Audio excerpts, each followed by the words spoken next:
So it's been a few weeks, but we're back and we're ready to start working on our teaser animation. I'm going to start with a pretty basic sketch animation just to get the timing down right. Once that's down, I'll refine the image and make it look a little bit better. This animation is going to take place in a forest, and it's going to start with the camera slowly zooming in. You're going to see a big tree move to the left and another one to the right, and hopefully it just creates the illusion that the viewer is walking through the forest. The viewer then comes to a clearing and you see a cliff on the left and a cliff on the right. Eventually there will be a deer on the right, and on the left is where our character is going to walk in on. If you're learning how to animate, this is definitely not how to do a walk cycle. I just need to create something crazy simple that I can do really quickly. Next up, I added in a butterfly that's going to fly in from the right and then land on the character's hand. It's just a blue dot right now, but I'll animate that shortly.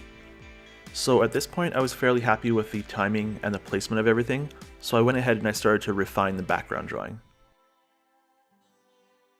And then finally I redrew my character.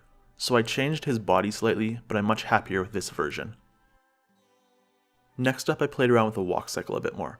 I wasn't super happy with the first version, it didn't seem natural to me, the timing wasn't right, so I did it again, and this time I tried adding a few arm movements in there. Still not super happy with it, but it'll do for now.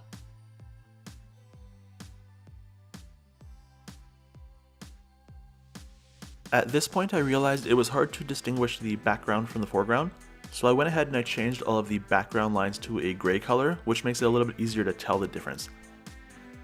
And then I animated the butterfly and drew in the deer, so the deer is just going to stand there for most of the scene. And so that is currently where we're at with my teaser animation.